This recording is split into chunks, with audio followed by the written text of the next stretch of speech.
अस्सलामुअलैकुम, सुबह खैर। कैसे हैं आप सब लोग? ठीक ठाक हैं, मज़े में हैं, एंजॉय कर रहे हैं। अच्छा जनाब, अब कुछ आगाज़ करेंगे शो का हम हेल्दी बातों से। और हेल्दी बातें क्या होती हैं? हेल्दी बातें ये होती हैं कि उसमें बहुत सारी मुस्बत बातें होती हैं, पॉजिटिव बातें होती हैं। और हेल्दी बातों से मुझे याद आया कि ये जो पॉजिटिव बातें होती हैं, ये जो मुस्बत बातें होती हैं, ये आपका दिन बना देती हैं। वो कैसे?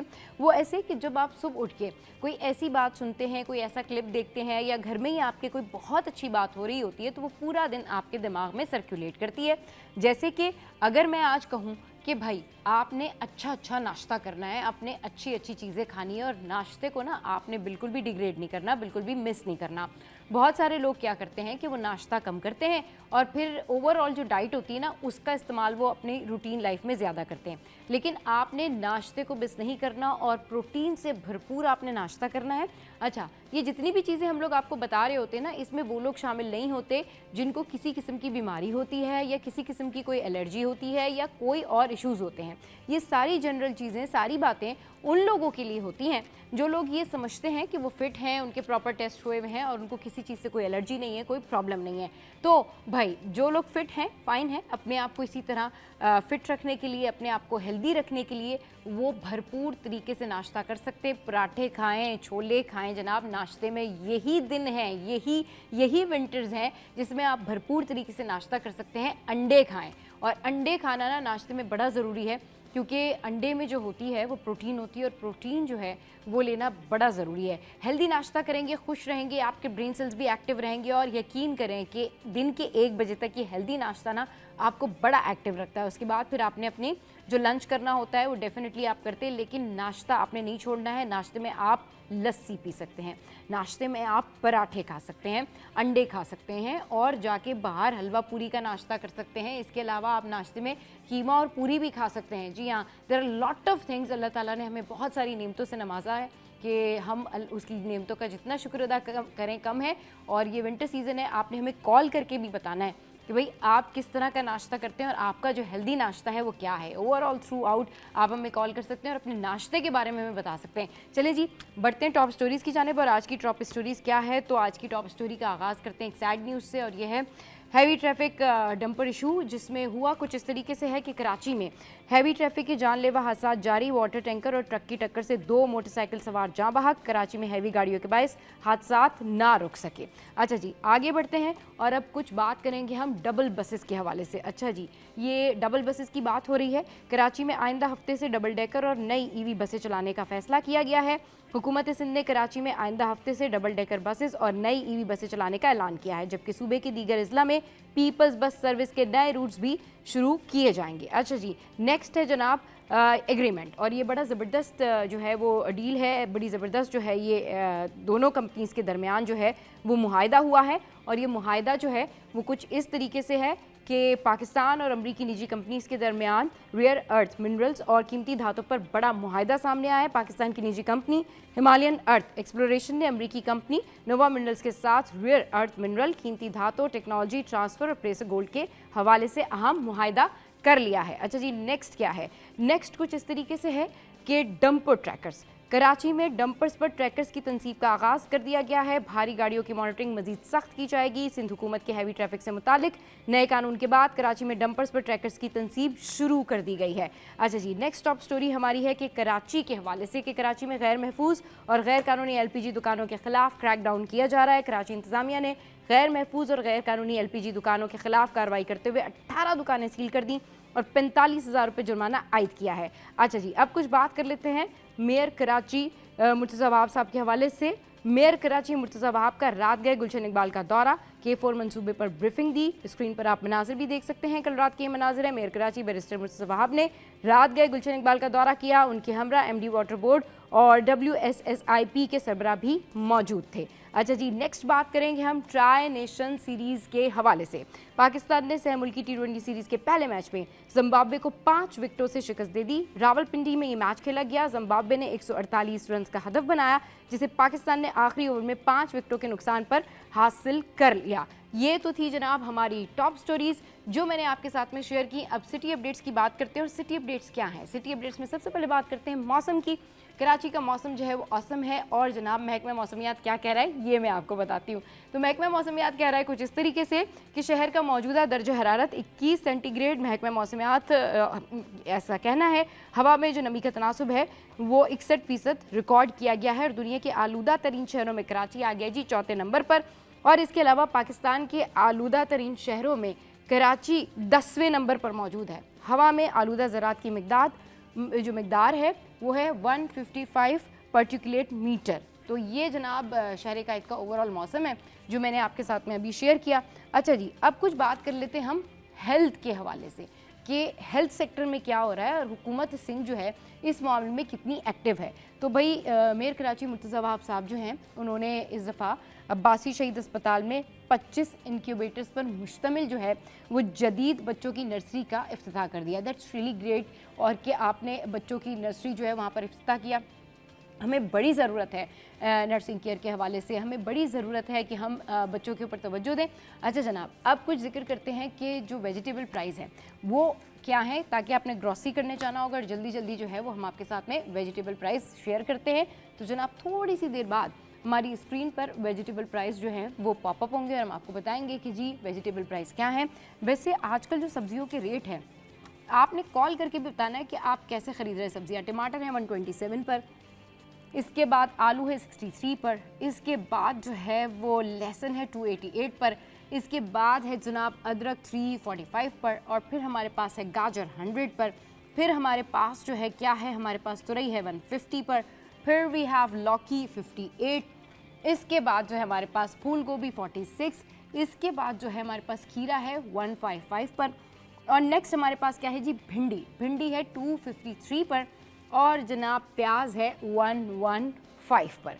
तो ये है सूरत हाल जो मैंने आपके साथ में शेयर की सब्जियों के रेट्स की। अभी जल्दी से चलते और करेंसी रेट्स आपके साथ में शेयर करते, फिर वापस आएंगे, फिर गोल्ड प्राइस आपके साथ में शेयर करेंगे और वेदर फोरकास्ट आपको बताएंगे 11, 12 और 1 बजे मौसम कैसा रहेगा। माल का हाल हमारे सामने, तो ऑस्ट्रेलियन डॉलर जो है वो 190 पर है, कैनेडियन डॉलर जो है वो 212 पर है, इसके अलावा जो है यूरो 335 पर है, कोईती दिनार जो है वो 922 पर है। व्हाट वी हैव नेक्स्ट, कौन सी हमारे पास करेंसी है, यूके पाउंड है 384 पर, सऊदी रियाल है 76 पर, और फिर हमारे पास जो है वो यूएई दिनार है 77 पर, और यूएस डॉलर है 281 पर। और अभी चलते जल्दी से आपके साथ में गोल्ड के प्राइस शेयर करते हैं।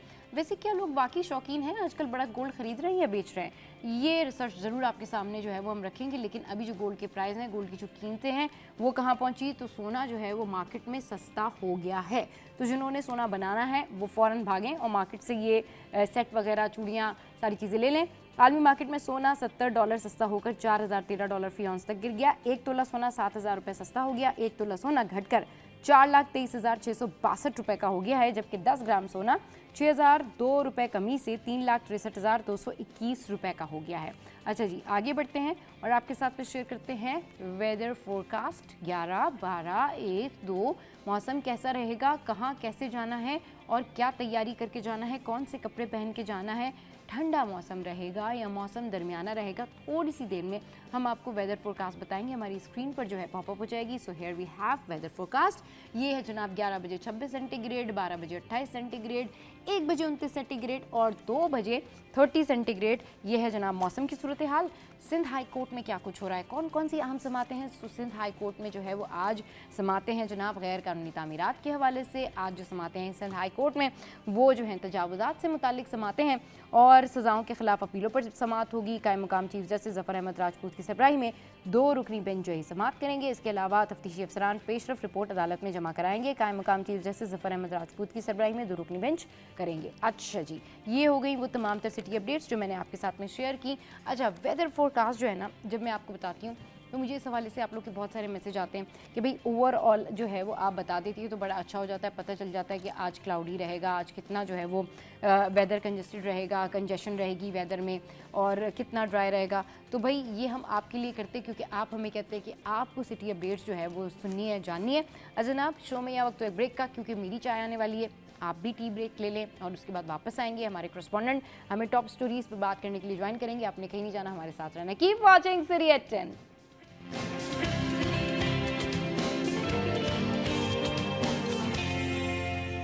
Welcome back. तो भाई टॉप स्टोरीज पर बात करने के लिए हमारे सीनियर करस्पॉन्डेंट ने हमें ज्वाइन किया है। खुर्शीद भाई को वेलकम करते हैं शो में। अस्सलाम वालेकुम, वेलकम टू द शो। कैसे हैं आप? ठीक ठाक हैं? शुक्र अल्हम्दुलिल्लाह। अच्छा खुर्शीद भाई, आज ना मुझे बड़ी खुशी हो रही है सुन के कि कराची में अब जो डबल डेकर बसें हैं वो आने वाली हैं और इसके अलावा ईवी बसें भी चलाने का जो है वो ऐलान किया गया है। तो इस बयान को या इस प्लानिंग को, इस स्ट्रेटजी को आप कैसे देख रहे हैं? देखें, सबसे पहले तो इस तरह का जो ये ऐलान है, हाँ, ये आवाम के लिए तो खुशखबरी हो सकती है। सही।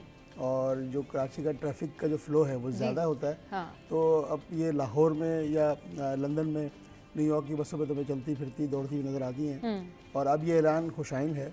लेकिन सबसे पहले मैं ये यहाँ पे इस बात का जिक्र करूँगा कि हमारे जो शहर का रोड का इंफ्रास्ट्रक्चर है वो तो मैं समझता हूँ नहीं कि इस काबिल होगा कि उसके ऊपर डबल डेकर बसें चलाई जाए। सही। ठीक है, लेकिन शहर की जो 103, 106 सड़कें केएमसी की हैं, सिंध हुकूमत की सड़कें हैं, तो वहाँ पर ही डबल डेकर बसें किस तरह मुमकिन होगी? अच्छा, हाँ, मेन ट्रैक पे चलाई जा सकती है, शारा फैसल पे आप तो ये सिंबॉलिक तौर पे चलाई जा सकती हैं। सकती लेकिन चले अगर थोड़ी देर के लिए हम ये इमेजिन कर लें सारे कराचीइट्स की हमारी सड़कें जो हैं बड़ी स्मूथ हैं, खुली खुली हैं और ठेले पथारे नहीं हैं, वहाँ पर गैर कानूनी तजावुज़ात नहीं है, ट्रैफिक जैम नहीं है। तो ज़रा इमेजिन करें आपके ये जो डबल डेकर बसें हैं ये कैसे जा रही हैं, शाएं शाएं करके, गाड़ियाँ भी जा रही हैं, किसी को कोई प्रॉब्लम नहीं हो रही। ऐसा कब होगा कराची? मैं समझता हूँ 2050 मतलब ऐसा हो जाएगा। दुनिया चांद पे जाके वहाँ से वापस आके अब वहाँ के बारे में ये बताती है कि वहाँ पर ये कुछ है और मजीद जाके वहाँ पर हमें ये कुछ एक्सप्लोर करना है। और हम 2050 तक ये वेट करेंगे कि कराची की सड़कें स्मूथ हो जाएं, लेकिन ट्रैफिक जो है वो आसानी से आए जाए। मतलब लेकिन कम से कम ये क्या हालात है? ये एक अच्छी पॉजिटिव चीज़ है कि जिस शहर में बरसों से निज़ाम हुकूमत मौजूद है, बल्दियात का निज़ाम मौजूद है और जमहूरी निज़ाम मौजूद है, वहाँ पर जो है वो एक अरसे के बाद जो है वो इस वक्त की जो सिटिंग गवर्नमेंट है जिसमें शर्जील इराम मेमन साहब हैं, तो उन्होंने कम से कम ये इनिशिएटिव तो लिया कि कुछ बसें मंगवाई, एक आगाज़ तो किया, नुक्ता का आगाज़ किया। फिर बाद में देखें उसकी मनसूबाबंदी मज़ीद उसका फैलाव किया जा सकता है, इस पर मज़ीद बात की जा सकती है, इसकी बढ़ोतरी पर बात की जा सकती है, इसके तमाम उस जुज़ियात पर बात की जा सकती है जिससे इसका जो इंफ्रास्ट्रक्चर है, जो बसेस का इंफ्रास्ट्रक्चर है, ये मज़ीद जो है वसअत पाएगा। लेकिन अब कराची का जो इंफ्रास्ट्रक्चर उसको थोड़ा सा बेहतर करने की ज़रूरत है, क्योंकि जब कराची की सड़कें इस काबिल नहीं है इस वक्त तो कि वहाँ पर मोटरसाइकिल सवार भी जो है वो सफ़र करे। और इस वक्त लोगों क्या, अगर आप चले जाएँ किसी ऑर्थोपेडिक सर्जन के पास या फिजियोथेरेपी सेंटर्स में चले जाएँ तो आपको जो है वो ख़वातीन की, मर्दों की, नौजवानों की और स्कूल की, यूनिवर्सिटी के तलबा और तालिबात की बड़ी तादाद आपको मिलेगी कि जो ये कहेगी कि मेरे कमर में दर्द है, मुझे सर्वाइकल पेन हो रहा है। उसकी सबसे बड़ी वजह जो ये है कि आपका जो मवासलाती निज़ाम है शहर का वो बेहतर नहीं है, जिसकी वजह से ये तमाम जो मसाइल हैं ये और ख़ुसूसन बुज़ुर्ग अफराद, देखिए बुज़ुर्ग अफराद का तो इस शहर में जो सफ़र करना है वो इंतहाई दुश्वार कुन है। अगर आप चले जाएँ सफूरा मेमन गोट की तरफ, मेमन हॉस्पिटल से अगर आपको कराची यूनिवर्सिटी आना हो तो इंतहाई दुश्वार कुन रास्ता है BRT प्रोजेक्ट की वजह से। हाँ, पूरा मतलब कराची अगर जिस यूनिवर्सिटी तरह से खुर्शीद भाई ये बात कर रहे हैं ना कि ये जो डबल डेकर बसें हैं आ गई हैं, बहुत ठीक है, अगर सिंबॉलिक तौर पर चलती हैं तो ठीक है, लेकिन ये कराची में चलेंगी कैसे? सड़कें इस काबिल तो है ही नहीं, सड़कें हैं कहाँ? क्या ये बसें सिर्फ शारा फैसल पे चलेंगी और ये बसें कहाँ चलेंगी? मतलब मैं अगर थोड़ा सा सोच रही हूँ कि ये कौन कौन से रूट के ऊपर जा सकती हैं तो उसमें 2-3 ऐसी बड़ी शाराएँ हैं जहाँ पर ये चल सकती हैं। लेकिन ये अगर आप ये सोच रहे हैं कि ये नॉर्थ में चल जाएंगी या फिर जो है ये बाकी जो चुरंगियाँ हैं यानी और जो सारे एरियाज़ हैं वहाँ पर चल जाएंगी, तो ये कैसे पॉसिबल होगा? पॉसिबल तो देखें इसी सूरत में होगा। ये इनिशिएटिव बहुत अच्छा है। हाँ। और इस तरह का अगर प्लान सिंध हुकूमत ने किया है, जो कि गुज़श्ता रोज़ भी इसके इस हवाले से इजलास मुनक्किद हुआ और ये फ़ैसला खुशाइन है, काबिल तहसीन बात है ये। लेकिन इससे पहले मैंने पहले भी अर्ज़ किया कि आपका शहर का जो इंफ्रास्ट्रक्चर है उसको बेहतर करें, वरना जो डबल डेकर बसें आएंगी वो नहीं चल पाएंगी। और आप देखें कॉजवे का जो रोड है हमारे ऑफिस से मुल्का है, इसको तकरीबन जब से मैंने ऑफिस ज्वाइन किया 2 साल हो गए। हाँ। इसमें कभी भी अभी तक जो है वो सरकारी नहीं हुई। हाँ। इसी तरह जो दीगर जो 106 सड़कें हैं कराची बल्दिया उज़्मा की, तो वो मुस्तकिल इस बात का ऐलान कर चुके हैं कि वो सड़कों की तामीर करेंगे। अच्छा, तामीर आप ना कीजिए, असर नो अगर तामीर ना कीजिए किसी सड़क को, लेकिन कम से कम उसकी मुरम्मत का काम कीजिए, उस पर अस्तरकारी का काम कीजिए, ताकि वो जो गड्ढे हैं जिसकी वजह से बाइक सवार जो शहरी अच्छा खुर्शीद भाई, जिस तरह से आप कह रहे हैं कि हमारी सड़कें इतनी अच्छी नहीं हैं तो हम डबल डेकर बसें कहाँ चलाएंगे, कुछ इनसाइट आपको मालूमात है इस हवाले से कि डबल डेकर बसें जो हैं वो कहाँ से आ रही हैं, या इनका कितना किराया होगा, या इनको किस तरीके से इनकी मैनेजमेंट होगी, क्या इनका जो है ना वो टाइम होगा, कोई रूट होगा, किस तरीके से तयन किया जाएगा इनके रूट का? कराची जो मास प्रोजेक्ट है उसके तहत ही सिंध हुकूमत इसको लेकर आएगी। पब्लिक प्राइवेट पार्टनरशिप के तहत ये बसें कराची की सड़कों में दौड़ रही हैं, बल्कि अभी भी, और ईवी बसेस के भी के हवाले से जो है चलाने का ऐलान किया। बिल्कुल जी, इस वक्त भी ईवी बसेस चल रही हैं शहर में, और ख़वातीन के लिए अलग बस मुख्तस हैं, तो वो कराची की सड़कों पर दौड़ रही हैं, और कुछ ना कुछ बेहतरी की तरफ आई है। मतलब एक आप टावर से अगर बैठे हैं, तो टावर से अगर गुलशन हदीद जाना हो तो 100 रुपये किराया है, 100 रुपये, और AC फुल AC बस है, आरामदेह सीटें हैं, तो ये इसकी सहूलत से किसी को इनकार नहीं है, बहुत अच्छा है। लेकिन कम से कम आप शहर का जो निज़ाम है आपका, जो मवासलात, उसको बेहतर करने की ज़रूरत, क्योंकि जब आपकी बसें आएंगी, देखो वो चंद हज़ार की तो नहीं है, वो लाखों करोड़ों रुपए की बसें होंगी, तो कम से कम ये जो खसारा है, नुकसान है, उसका बस का नुकसान होगा। तो अगर बस को नुकसान पहुंचता है तो इट्स मीन कि हमारी सिंध हुकूमत को नुकसान पहुंचता है, सिंध हुकूमत को नुकसान पहुंचता है, तो ये नुकसान जो है वो आवाम पर भी पड़ता है। देखें कि कौम का पैसा है, आपका और हमारे टैक्सेस का पैसा है, तो इसको सही तरीके से इस्तेमाल करने की ज़रूरत है। इस रकम को, इस सरमाए को महफूज बनाने की ज़रूरत, ताकि वो देर पा कराची की सड़कों पर जो है वो चल सकें, दौड़ सकें, और कराची के जो शहरी हैं वो उससे मुस्तफ़ीद हो सकें। बिल्कुल, कराची के शहरी जो है वो मुस्तफ़ीद हो सकें। Let's hope for the best wishes Karachi Heights. अब ये डबल डेकर बसें भी आ रही हैं, अल्लाह करे ये बसें जो हैं कामयाबी के साथ चलें, और कोई सिंध हुकूमत को होश आ जाए, को ख्याल आ जाए कि वो सड़कें भी जो है वो इसी तरह से मेंटेन कर दें। अच्छा जनाब, एक और ख़बर है जो कि मैं आपके साथ में शेयर करूँगी, और ये है जनाब मेयर कराची मुर्तज़ा जो हैं, अब उन्होंने अब्बासी शहीद अस्पताल में 25 इंक्यूबेटर्स पर मुश्तमिल जदीद बच्चों की नर्सरी का जो है वो इफ्तिताह कर दिया है। That's really great. ये इनिशिएटिव बड़ा ज़बरदस्त होता है कि आप इस तरह की सहूलियात आवाम को दें, और जिससे आवाम को ज़्यादा से ज़्यादा फ़ायदा हो सके। अच्छा, अब ये जो नर्सरी के इंचार्ज हैं ना, उनके मुताबिक रोज़ाना दर्जनों नौमौलूद बच्चों को इंक्यूबेटर्स की ज़रूरत होती है, जबकि डॉक्टर शाहीन मसूद जो हैं उनका ये कहना है कि ये सहूलत डिस्ट्रिक्ट सेंट्रल के आवाम के लिए बड़ी नेमत है। सरकारी अस्पताल में ये खिदमत मैसर होने से वालिदैन को निजी अस्पतालों की महंगी फ़ीसों से निजात मिलेगी।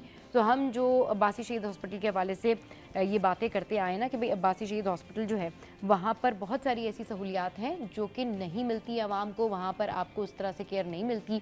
अब कुछ हालात काफ़ी बेहतर हुए, वरना तो तकरीबन 1 या 1.5 साल पहले तो लोग ये बात करते थे कि भाई जब आप अब्बासी शहीद हॉस्पिटल को चला ही नहीं सकते हैं तो फिर आप इसको बंद क्यों नहीं कर देते। यहाँ पर इतने प्रॉब्लम्स हैं, इतने मरीज़ों का यहाँ पर प्रॉब्लम रहता है, डॉक्टर्स यहाँ पर एहतजाज करते हैं। मगर ये बड़ी अच्छी बात है कि अब चीज़ें बहुत बेहतर हो गई हैं, और अब लोग ये कहने पर मजबूर हैं कि नहीं जी इंतज़ामिया बेहतर हो गई है, अब उस तरह से नेगलिजेंस देखने में नहीं आती।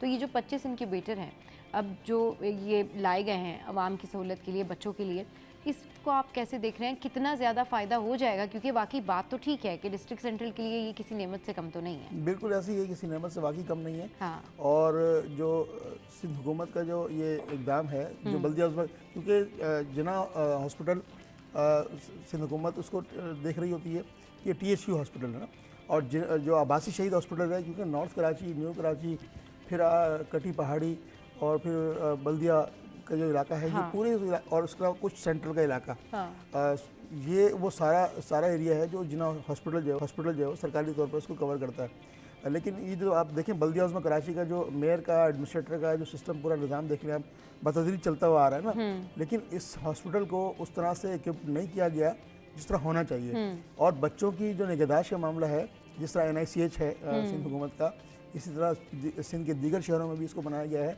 तो इसको ये जो बच्चों की जो इंक्यूबेटर का मामला है, इसको हर UC के सतह पे होना चाहिए, किसी टाउन की सतह पर इसके छोटे जो THU हॉस्पिटल हैं, उस तरह के यूनिट्स बनाने चाहिए। क्योंकि देखें यहाँ पर शहर कराची में नंबर ऑफ़ पेशेंट ज़्यादा हैं, तो इस तरह लियारी में चले जाएँ तो आई स्पेंसर हॉस्पिटल है, उसकी असर नो दोबारा। आप यकीन करें, जब मैं उस हॉस्पिटल गया अभी आई स्पेंसर हॉस्पिटल में, मुर्तज़ा वहाब साहब ने उसको दोबारा से री इंफ्रास्ट्रक्चर उसका बेहतर किया, तो इतना बड़ी वो बिल्डिंग है, लेकिन देखकर दिल जो है वो खून के आंसू रो रहा था कि ये वो आई स्पेंसर हॉस्पिटल है जो THU हॉस्पिटल है कराची का।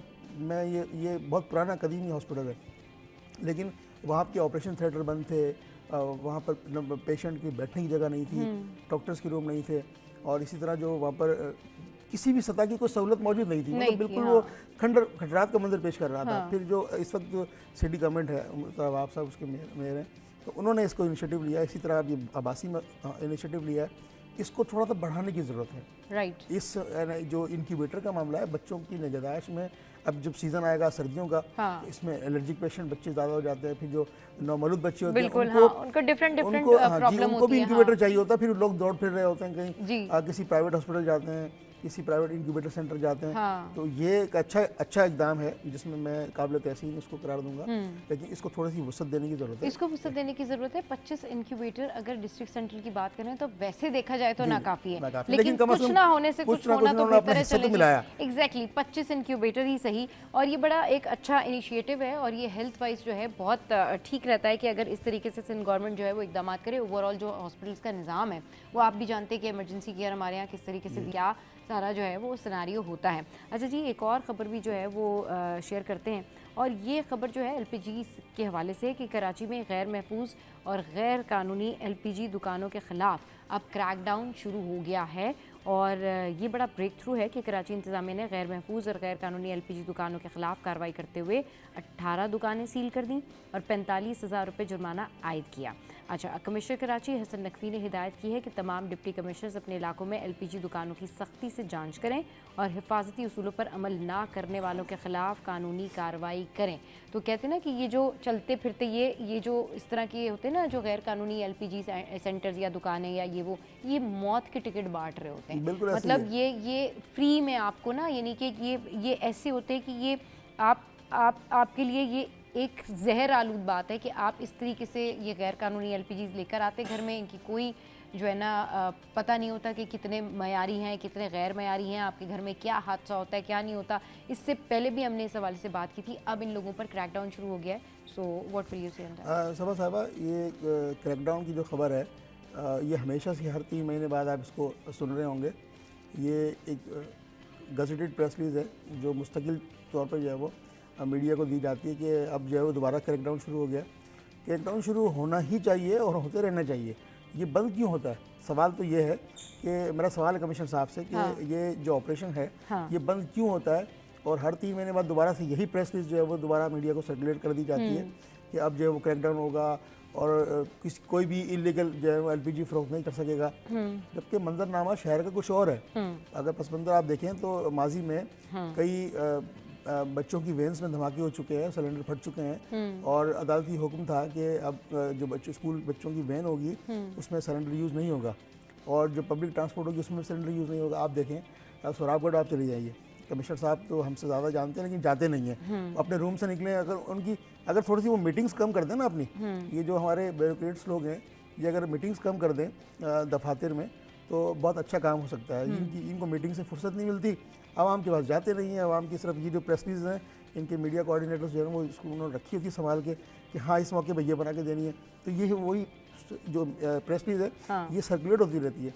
और जहाँ तक एलपीजी की बात है ये मुस्तकिल इसमें आप ये कह रहे हैं कि आदम तोजही है सरकारी सतह पर भी। अच्छा खुर्शीद भाई, खुद भी जो लोग हैं वो उनको अवेयरनेस होनी चाहिए, आपस में एक दूसरे को अवेयरनेस देनी चाहिए कि अगर आपको इस तरह से गैर कानूनी एलपीजी या इस तरह की दुकानें मिल रही हैं तो आप खुद भी जाके रिपोर्ट कर दें। आवाम की भी तो ये रिस्पॉन्सिबिलिटी है ना कि वो अपने घरों पे ऐसी चीज़ें जब लेके आते हैं, गैर मयारी सिलेंडर्स ले आते हैं या इस तरह की चीज़ें लाते हैं या इस तरह की शॉप्स हैं, उनको सपोर्ट किया जाता है। तो ये आवाम को भी तो खुद भी तो अवेयरनेस होनी चाहिए। आप ये कह लीजिए कि दोनों का रिश्ता है, आवाम का और सरकार का एक रिश्ता जो है वो जिसमें गैप ऑफ कम्युनिकेशन है। ठीक है, हर 2 महीने बाद अगर आप ये बात करेंगे क्रैकडाउन होगा, क्रैकडाउन करने जा रहे हैं और अगर जब आपको इलीगल आपका सिलेंडर आपके इलाके में नहीं मिलेगा तो अल्टीमेट आपको गजेटेड जो रजिस्टर्ड सिलेंडर की दुकान से वहाँ जाना पड़ेगा। फिर जो इस अब मौसम तब्दील हो रहा है, गैस की शॉर्टेज होगी, तो मैं समझता हूँ अब इस प्लेटफॉर्म से मैं कहूँगा कि जो फाइबर के सिलेंडर आ रहे हैं तो मैं उनको यूज़ करना चाहिए ताकि वो उनकी देखिए वो अगर वो ब्लास्ट होता है तो वो मास लेवल पर जो है वो आपको नुकसान नहीं करेगा, वो वहीं जो है वो ख़त्म हो जाएगा और वो बच्चों को, बुजुर्ग को, किसी खवातीन को नुकसान नहीं पहुंचाएगा। तो इलीगल पहले तो इनके पास डाटा ही नहीं है कि शहर में डाटा ही नहीं है कि कितनी दुकानें हैं और अगर कोई दुकान मिल जाती है तो अगर कोई जाता है तो उससे वो साथ कर लेते हैं, जिसकी वजह से इसको जो है वो कुव्वत मिलती है, इसको तक़वियत मिलती है हाँ। कि शहर में मुस्तकिल जो है वो आप देखें सिलेंडर जो है वो। अच्छा, इशू ये होता है कि जब कोई ऐसा शख्स जो पहली दफ़ा ये सिलेंडर ख़रीदने के लिए जा रहा है ना, उसके पास वाकई उस तरह से इन्फॉर्मेशन नहीं होती, क्योंकि उन्होंने कभी इस तरह से ये सिलेंडर यूज़ ही नहीं किए होते। और यकीन करें कि जो फ़र्स्ट टाइम लेने जा रहे होते हैं, जब मैंने फ़र्स्ट टाइम ये सिलेंडर लिया था ना, तो आई वॉज़ वेरी कन्फ्यूज़्ड कि कौन सा सिलेंडर लेना होता है। अच्छा, वो मुझे मुख्तलिफ लोग ना मुख्तलिफ बातें बता रहे थे कि जी इतना उसका डायमीटर होगा, इतना उसका पर्त होता है, आप ये वाला टीन का ले लें, फलाना। मुझे समझ ही नहीं आ रही थी कि हर कोई मुख्तलिफ गाइड कर रहा था। लेकिन इसमें मुझे जो बाद में उन्होंने मैंने जो सिलेंडर लिया घर के लिए, उसमें वो कोई प्लास्टिक कोटेड होता है या फाइबर कोटेड जो है वो होता है। वो कहते हैं कि कुछ बेहतर होता है। आई डोंट नो वो कितना रिलायबल होता है, कितना नहीं होता। इसके अलावा शहर में जो शेज़ोर डाला जिसे कहते हैं, उस पर वो सिलेंडर लदे हुए होते हैं और वो सारे गैर मैरी होते हैं। तो वहाँ वो कितने रास्तों से होते हुए जाते हैं। मतलब मिसाल के तौर पे अगर वो शालातीफ टाउन से चला है यहाँ सदर आने के लिए, तो बीच में कितने ट्रैफिक पुलिस वाले मिलते हैं उसको। बिल्कुल तमाम वो शाहराहों पर कैमरे लगे हुए हैं। तो भाई जब गैर मैरी सिलेंडर की तरसील बंद होगी और वो उस पर क्रैकडाउन होगा तो वो बेहतरी की तरफ जाएगा ना मामला। लेकिन हमारे यहाँ तो वो थ्रू तमाम जगह डिस्ट्रीब्यूट हो रहा होता है। तो सरकारी सतह पे इसके ऊपर कोई मैकेनिज्म बनाने की ज़रूरत है कि जो सिलेंडर बनाने वाली कंपनियां हैं, वो एक कम से कम एक मैकेनिज्म बनाए कि उसकी जो हिफाजत है उसको वो महफूज हो आवाम के लिए, और उसकी मियाद हो कि कम से कम 3 महीने आप यूज़ करें, उसके बाद आप उसको रिफ़िल नहीं करवा सकते। ये पाबंद करना चाहिए जो LPG सिलेंडर वाला ये रजिस्टर्ड LPG फ़रोख्त कर रहा है, तो ये उसको पाबंद किया जाए कि आप अब 3 महीने आपको हो चुके, सही, अब इसके बाद आप ये सिलेंडर रिफ़िल नहीं होगा। सही, बिल्कुल। चलिए जी, यहाँ वक्त है एक ब्रेक का। ब्रेक के बाद वापस आएंगे, फिर डिस्कशन कंटिन्यू करेंगे।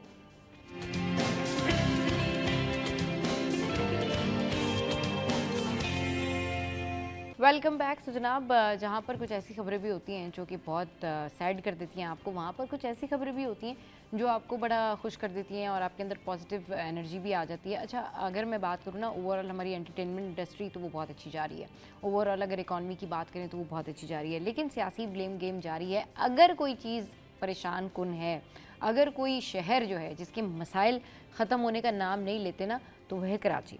कराची में एक मसला हल होता है, फिर उसके बाद वो जो हल हुआ मसला होता है उसमें से भी एक और मसला निकल जाता है। अभी एक मसला हल ये हुआ है कि हम डंपर के हवाले से काफ़ी ज़्यादा सब लोग परेशान रहते हैं कि जी हैवी ट्रैफिक और डंपर जो है वो ये लोगों को जिस तरह से सड़कों पे रोनते हुए जाते हैं, इनको एहसास नहीं है कि ये क्या गज़ब करते हैं, लोगों की ज़िंदगियों से खेलते हैं। अब इन जो डंपर्स हैं इनके ऊपर अब ट्रैकर नस्ब किए जाएंगे और इनकी स्पीड वगैरह जो है वो पता की जाएगी, और उससे फिर इनको पकड़ने में भी आसानी होगी कि अगर इस तरह का कोई हादसा होता है तो सिंध हुकूमत के हैवी ट्रैफिक से मुतालिक जो है वो नए कानून के बाद अब कराची में डंपर्स पर ट्रैकर की तंसीब शुरू कर दी गई है। डंपर एसोसिएशन की जो सदर हैं हाजी लियाकत महसूद साहब, उनकी हिदायत पर 606 डंपर्स में ट्रैकर्स नस्ब करके इनका कंट्रोल DIG ट्रैफिक कराची की IT ब्रांच के हवाले दिया गया है। अब ये जो इन्होंने इकदाम किया है, इसका जो मकसद है वो भारी गाड़ियों की मौसर निगरानी, ट्रैफिक नज़्म ज़ब्त में बेहतरी और जदीद ट्रैकिंग सिस्टम का अमली नफाज है। अच्छा, इसमें जो ट्रैकर की फहरिस्त में शामिल डंपर्स हैं, डंपर्स को रात में शहर की हदूद में जबकि दिन के वक्त मखसूस इंडस्ट्रियल एरियाज़ और पोर्ट्स पर चलाने की इजाज़त होगी। अच्छा, अब ये जो कहा है ना उन्होंने कि ये जो हैवी डंपर्स हैं, ट्रॉलर हैं, इनको रात के वक्त में इस मखसूस एरिया में और दिन के वक्त में यहाँ पर, ये शुरू से SOP है। ऐसा नहीं है कि ये इन्होंने SOP अभी बताई है या कोई नई बात है, ये बात शुरू से ही है। सबको पता है कि जी इनका एक टाइम मुख्तस है, इनको किस जगह पर जो है वो चलाने की इजाज़त दी जाती है, कि क्या इनका रूट है, क्या कुछ होगा। इससे पहले कोई इस पे फ़र्क नहीं पड़ा। अभी ट्रैकर नस्ब हो जाएंगे, DIG ट्रैफिक के पास उसका जो है वो एक्सेस होगा, कुछ फ़र्क पड़ेगा? बिल्कुल ही। इस पे जिस तरह से ई चालान का मामला है, हमने पहले भी बात की थी कि हम इसके ख़िलाफ़ नहीं हैं और नहीं होना चाहिए। ये निज़ाम अगर तरतीब दिया गया है सरकार ने तो उसकी इम्प्लीमेंटेशन बिल्कुल जो बाय लॉज है वो होना चाहिए, लेकिन उससे पहले आप इसकी आगाही मुहिम को अवेयर करें और नौजवानों को अवेयर करें, यूनिवर्सिटीज़ में, तालीमी इदारों में, दीगर में, तमाम में। फिर जहाँ तक ट्रैफिक हादसा की बात है, तो कराची शहर में ये मामूल है कि ट्रैफिक हादसा का होना, उसमें हलाकतें होना, ये मामूल के मुताबिक कराची शहर का आप ये कह रहे हैं कि ये रिवायत बन चुकी है। कहना नहीं चाहिए ये, लेकिन इसमें नौजवान भी शामिल हो गए, जो हलाकतें उनकी हुई हैं, ख़वातीन इसमें उनकी जाँ बाक हुई हैं, बच्चे बुज़ुर्ग सभी इससे मुतासर हुए हैं। हाँ। वजह सिर्फ ये है कि हम रूल ऑफ लॉ की पासदारी नहीं करते, सही। जिसकी वजह से ट्रैफिक हादसा होते हैं। अब हम मोटरसाइकिल सवार को ही कहते हैं कि भाई आप साइड मिरर लगाएं, ठीक है, और आप जब सफ़र कर रहे हो तो अपने कान के अंदर जो है वो हैंड फ्री लगा के आप गाने ना सुने, ठीक है, प्रॉपर वे में आप लाइट लगाएं, इंडिकेटर दें। तो ये उसकी सेफ्टी की ये बात है ना। अगर मैं अपनी मोटरसाइकिल है मेरी या कार है, उसमें प्रॉपर इक्विपमेंट नहीं लगा रहा, तो ये मुझे नुकसान दे होगा ना, जान जाएगी तो मेरी जाएगी। सही। अगर वो उस पर चलान हो रहा है तो ये आपको तंबी की जा रही है ना, हाँ। कि आपको तंबी की जा रही है कि भाई आपकी जान ही सबसे ज़्यादा कीमती है, आप अपनी फैमिली का असासा हैं। तो इसी तरह ये जो हैवी ट्रैफिक है, इससे भी हादसा बहुत सारे हुए। वजह सिर्फ ये कि जो रफ्तार है आपकी उसकी डंपर की, उसकी वजह से थोड़ा सा ये प्रॉब्लम क्रिएट हुई, जिसकी वजह से उसने जो है वो रेडी बान को रोन दिया, मोटरसाइकिल सवार को रोन दिया, कार में वो घुस गया, ब्रेक फेल हो गया। देखिए एक तो ये हैवी होता है, इसकी ऊंचाई ज़्यादा होती है, और फिर अगर वो ब्रेक लगाता है तो ब्रेक उसकी जो है वो उस तरह से लग नहीं पाती।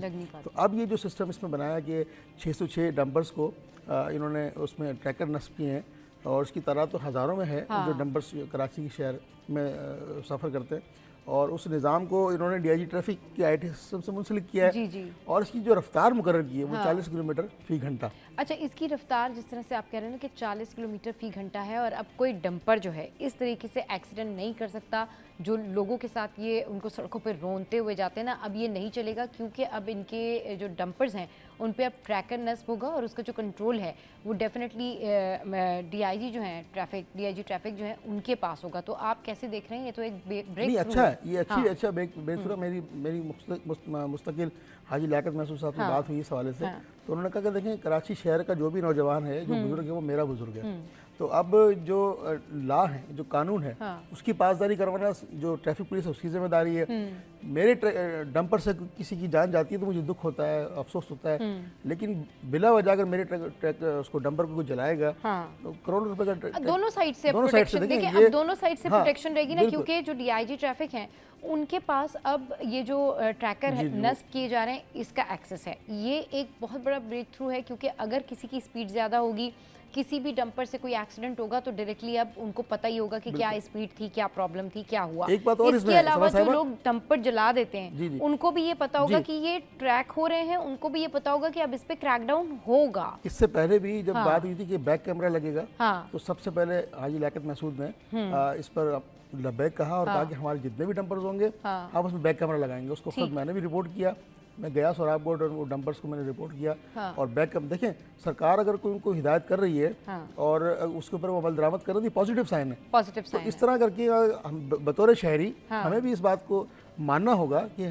जो मोटरसाइकिल है, कार है, जो भी आपकी गाड़ी है, उसमें कम से कम इंडिकेटर आप रखें, हेलमेट का इस्तेमाल करें कि अगर आप गिरे खुदा न खास्ता तो आपके सर पर चोट ना लगे।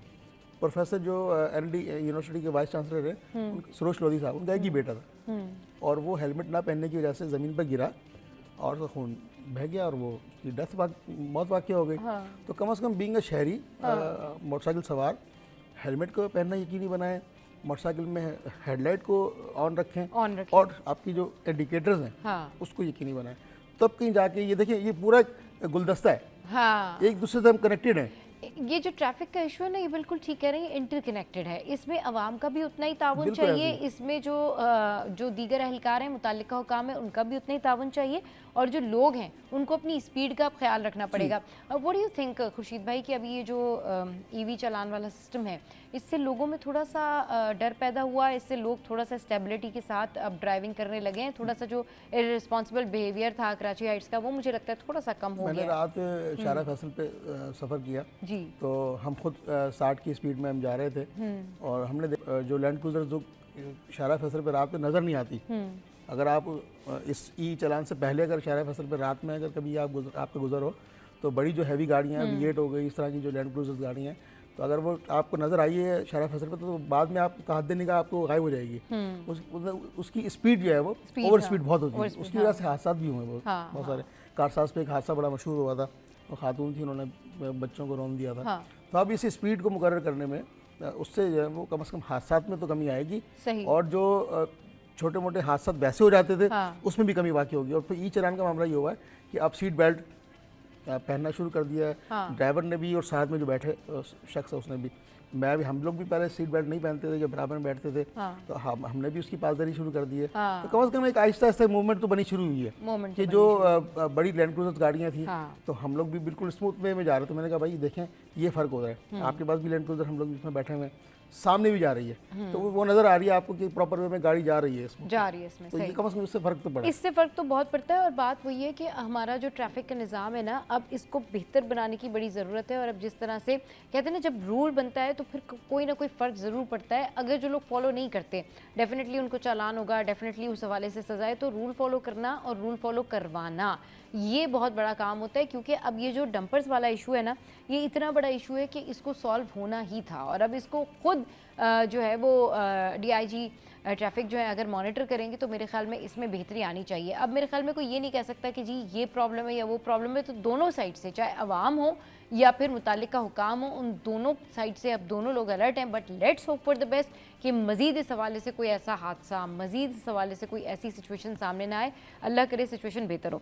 अच्छा जी, आगे चलते हैं और एक और टॉप स्टोरी का जिक्र करते जल्दी से, और ये है जी पाकिस्तान और अमरीकी निजी कंपनीज़ के दरमियान रेयर अर्थ मिनरल और कीमती धातों पर बड़ा मुआहदा हो गया। और इस तरह के जब मुआहदे होते हैं ना तो वो बहुत बेनिफिशियल मुआहदे होते हैं। इससे बहुत जो है आपको फ़र्क पड़ता है और आपको पता चलता है कि जी कितनी जो है वो डेवलपमेंट हो रही है, कितनी तरक्की हो रही है। अच्छा जी, मुआहदे के तहत अमरीकी कंपनी पाकिस्तान में $500 मिलियन की सरमायाकारी करेगी, जबकि पाकिस्तानी नौजवानों को अमेरिका में मादनियात के शोबे में तरबियत भी दी जाएगी। अब देखिए कितना पॉजिटिव साइन है कि एक तो सरमायाकारी यहाँ पर हो रही है, फिर दूसरी बात ये कि हमारे जो यंगस्टर हैं उनको इसी हवाले से वहाँ पर ट्रेन भी किया जाएगा ले जाकर। तो आप देखें कि जॉब्स के भी कितने मौके हैं, जॉब्स के भी कितने रास्ते हैं अब जो खुलने जा रहे हैं। बिल्कुल ऐसे ही है। देखें जियोलॉजिकल डिपार्टमेंट की मुख्तलिफ यूनिवर्सिटीज़ में ये है, और इसमें जो अर्थ जो ज़मीनी मादनियात है उससे मुतल्लिक जो है वो नौजवानों को पढ़ाया जाता है। अब ज़मीनी मादनियात में पत्थर भी है, ऑयल भी है, डीजल भी है, संगमरमर भी है, नमक भी है, और दीगर जो कीमती धातें हैं वो भी हैं। और फिर इस तरह से ये जो अब अमेरिका का जो रुझान है पाकिस्तान की तरफ बढ़ा है, वो ऑयल में भी सरमायाकारी करना चाह रहा है, और फिर ज़मीनी जो मादनियात का पोर्शन है इसमें भी जो है वो सरमायाकारी करने जा रहा है। देखें इस खत्ते को अल्लाह ताला ने माल किया है, सारे मौसम इसमें मौजूद हैं, फल मौजूद हैं। आप अगर खेड़ा चले जाएँ तो आपको कीमती नमक इसमें मिलेगा जो कि आयोडीन उसमें शामिल है, नेचुरली उसको में शामिल मतलब मादनियात के शोबे से रिलेटेड जितने भी यंगस्टर हैं उनके लिए तो ये बड़ी अच्छी खबर है, बहुत अच्छा ब्रेक थ्रू है, क्योंकि हाँ, इस किस्म की जो जॉब्स हैं वो इंतहाई कम होती हैं। हाँ। अब अमेरिका में अगर किसी नौजवान की जॉब हो जाती है तो उसके लिए बहैसियत बताओ आप मेरी अमेरिका में जॉब हो जाती है, एटलीस्ट वो ट्रेनिंग पे लेके जाएंगे तो उनकी ट्रेनिंग हो सकती है, होगी, और फिर इस तरह से वो दुनिया भर में उसको यूटिलाइज करेंगे। पाकिस्तान में भी जब सरमायाकारी अमेरिका कर रहा है तो वो वहाँ भी अल्टीमेटली उसको यूज़ करेंगे, तो कम से कम जॉब के मौके मिलेंगे, पाकिस्तान की मईशत में अच्छे नंबर्स आएंगे, और फिर जब वो सरमायाकारी शुरू हो जाएगी तो देखें ये रिवॉल्व है, तो ये साइकिल चलना शुरू हो जाएगी। तो इसी तरह बैन अवी जो इदारे हैं, ऑयल एंड गैस के इदारे हैं, वो भी पाकिस्तान में अब देखें मुस्तकिल कहीं ना कहीं आपको ये इत्तला मिल रही होगी कि आज गैस के ज़खायर मिलें, आज तेल के ज़खायर मिलें। तो अल्लाह ताला पाकिस्तान की मदद जो है वो इस तरह से मादनियात के ज़रिए कर ही रहा है। बिल्कुल सही कह रहे हैं, क्योंकि पाकिस्तान जो है इतना हमारी ज़बरदस्त कंट्री है कि हर कोई चाहता है कि यहाँ पर आकर सरमायाकारी करे, लेकिन बात वही है कि ईज़ ऑफ डूइंग बिज़नेस होनी चाहिए, लोगों को उस तरह का एनवायरनमेंट मिले। बहुत सारे ताजिर आते हैं वो यहाँ पर बैठते बात करते कि भाई हमें एक अच्छा एनवायरनमेंट चाहिए। तो पाकिस्तान में अब वाकई एनवायरनमेंट भी बहुत अच्छा है, मौके भी बहुत अच्छे हैं, और जिस तरीके से हमारे यंगस्टर हैं इतने टैलेंटेड हैं, तो उनके लिए तो ये बड़ी अच्छी खबर है कि अगर वो इस शोबे में दिलचस्पी रखते हैं तो उनके लिए यहाँ पर जॉब अपॉर्चुनिटीज़ के लिए दरवाजे खुलेंगे। और जब इस तरह की सरमायाकारी की जाती है या कोई प्रोजेक्ट आता है, कोई प्रोजेक्ट लगाया जाता है, तो आप यकीन करें कि इससे जो ओवरऑल पूरी दुनिया में इम्पैक्ट है ना, वो भी बड़ा अच्छा जाता है मुल्क का, कि जी ठीक है इनके मुल्क में इन्वेस्टमेंट हो रही है, लोग आ रहे हैं, पीपल इंटरेस्टेड कि वो यहाँ पर आके इन्वेस्टमेंट करें। बिल्कुल ऐसी है। यूएई के जो खजूर का बिजनेस है, खैरपुर सिंध का शहर है, वहाँ पर खजूरों के बागात हैं, तो यूएई ने सरमायाकारी की है उसमें।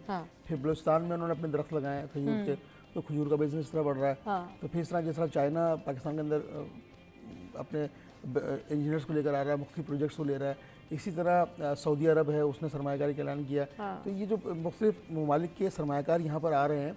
अब देखिए ईवी का जो बिज़नेस है, ईवी बैटरी, जिसकी वजह से अब माहौल हमारा आलूदा हो रहा था, अब वो किसी हद तक कुछ कम होना शुरू होगा, मुस्तकबिल में लोग अब उससे अवेयर होंगे कि पेट्रोल और डीजल की गाड़ियों से अब वो छुटकारा पाकर ईवी जो गाड़ी है उसकी तरफ आ रहे हैं। तो ईवी की जो बैटरी है, लिथियम बैटरी जिसे कहते हैं, वो माहौल दोस्त है और माहौल भी आलूदा नहीं जाहिर होगा। सी बात है, मतलब चीज़ें आगे बढ़नी चाहिए, डेवलपमेंट होनी चाहिए, तामीर व तरक्की होनी चाहिए। यंगस्टर्स के लिए जितनी जॉब विंडोज़ होना, जितनी अपॉर्चुनिटीज़ हों, उतनी कम है। बहुत शुक्रिया खुर्शीद भाई, आप हमारे शो पर आए। चलिए जी, शो में यह वक्त है एक ब्रेक का। ब्रेक के बाद वापस आएंगे, फिर करेंगे आपसे ढेर सारी बातें और फिर रेमेडी सेगमेंट में आपसे मुलाकात होगी। तो आपने कहीं नहीं जाना, बस हेडलाइंस के बाद हम फ़ौरन जा रहे हैं ब्रेक पे और वापस आ रहे हैं।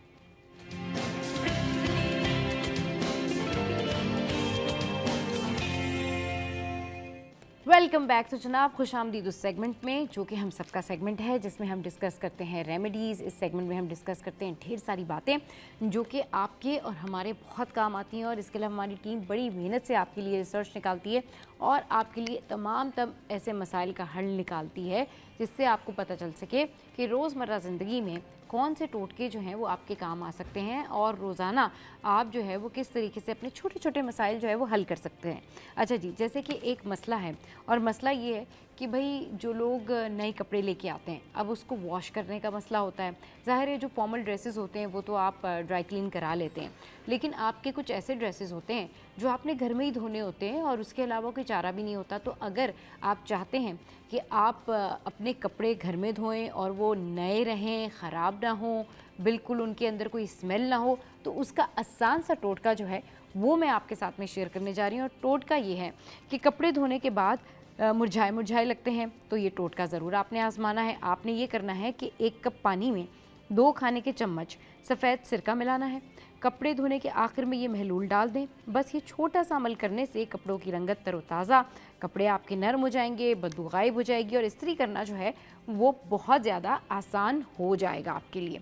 अच्छा जी, अब आगे बढ़ते हैं और आपके साथ में जो है वो एक रेसिपी शेयर करते हैं। अच्छा, रेसिपी जो है वो क्या है? तो रेसिपी ऑफ द डे है आज चीज़ बर्गर के हवाले से। और जो चीज़ बर्गर आज हम आपको बनाना सिखा रहे हैं, इसकी रेसिपी कुछ इस तरीके से है कि आपको इसमें क्या इंग्रेडिएंट्स लेने होंगे। आपको करना ये है कि गाय का गोश्त आपने लेना है 3 पाउंड। फिर उसके बाद आपने जो है वो ब्रेड क्रम्स लेनी है 2 कप। फिर आपने काली मिर्च पाउडर जो है वो लेना है 1 खाने का चम्मच। फिर आपने जो है वो नमक लेना है हस्बे ज़ायका। फिर आपने मक्खन 4 खाने के चम्मच, मस्टर्ड पेस्ट 1 खाने का चम्मच। फिर प्याज आपने 1 अदद लेनी है चॉप्ड। फिर आपने जो है वॉस्टरशायर सॉस 3 खाने के चम्मच लेने हैं। मायनीज़ आपने आधा कप लेनी है। शटर चीज़ आपने 6 अदद लेनी है। आइसबर्ग के पत्ते 6 अदद। टमाटर 2 अदद स्लाइस।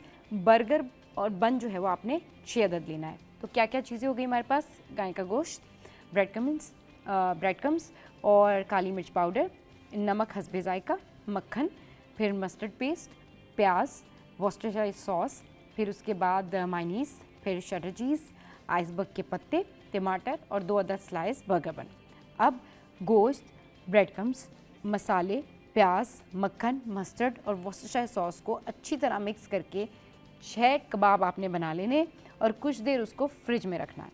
फिर बर्गर बन को टोस्ट करके रख लें। पैन में कबाब दरमियानी आंच पर 10 से 8 मिनट फ्राई करें और हर कबाब पर शेडर चीज़ रखकर पिघलने दें।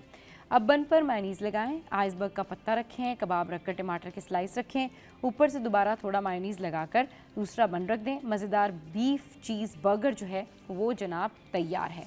अच्छा जनाब, ये तो हो गई आपकी रेसिपी चीज़ बर्गर की। अब आपके साथ में जो है वो शेयर करते हैं कि आप अपना वज़न जो है वो कैसे कम कर सकते हैं। तो वज़न कम करने के लिए जो है वो एक टोटका भी है, इसको आप नाश्ता भी कह सकते हैं, आदत भी कह सकते हैं, रेमेडी भी कह सकते हैं और ये एक रिसर्च भी है। तो भाई रिसर्च के मुताबिक अंडा खाना जो है वो बड़ा मुफीद है और आप देख सकते हैं इस वक्त आई हैव ऑल्सो 1 एग। और ये जो अंडा है ये सेहत के लिए बड़ा मुफीद है। ये इस टाइम पर खाना, नाश्ते के टाइम पर खाना आपकी सेहत के लिए बहुत ज़्यादा बेनिफिशियल है। तो सबसे पहले तो इसके फ़वाइद जान लें कि इसके फ़वाइद क्या हैं।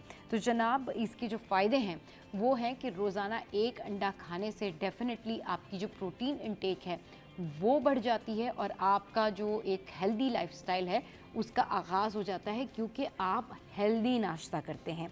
रोज़ाना 1 अंडा खाना दिल की बीमारियों और फालिज के ख़तरे को कम करने में मददगार साबित होता है। तहकीक के मुताबिक अंडों में मौजूद प्रोटीन, विटामिन्स, मिनरल्स और ओमेगा 3 जिस्म को ज़रूरी ग़िज़ायत फराहम करते हैं।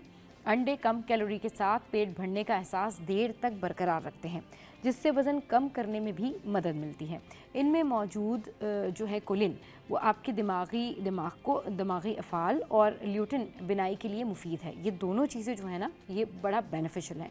माहिरीन के मुताबिक अंडे आयरन, जिंक और फास्फोरस जैसे अहम अज्जा का बेहतरीन ज़रिया है। तो जनाब, अब आपने जो है वो अंडे खाने हैं, अंडे वाले नाश्ते करने हैं, अपनी प्रोटीन इंटेक जो है ना वो आपने ज़्यादा करनी है। तो ये तो है फ़ायदा अंडा खाने का, और अंडा जो है उसका, ये जो अंडे का जो फंडा है, ये हमने आपको बता दिया कि अंडा खाने के कितने फ़ायदे होते हैं। अब जल्दी से चलते हैं और आपको दिखाते हैं कि फ़ैशन वर्ल्ड में क्या हो रहा है और किंजा क्या कर रही है। तो जनाब, जब ये दोनों वीडियो लॉन्च कर रहे थे ना, तब इनका ये जो एक BTS टाइप का रील था ना, ये बड़ा वायरल हुआ था, जिसमें किंजा पूछती हैं आप कौन, और उसके बाद फिर देखते हैं हम कि आगे वो उनका जो कैम है, जो मोबाइल है, वो लेके आगे दौड़ रहे होते थे। बहुत वायरल हुआ था। एक और आपको रील दिखाते हैं किंजा की, बड़ी ज़बरदस्त थी। Let's go and check out Naimal Khawar जो है वो क्या कर रही हैं। चलिए जनाब, तो शो में यहाँ वक्त तो एक ब्रेक के बाद वापस आएंगे, आपको बड़ी ज़बरदस्त गेस्ट जो हैं उनसे मिलवाएंगे। तो आपने कहीं नहीं जाना, हमारे साथ रहना, स्टे विद अस।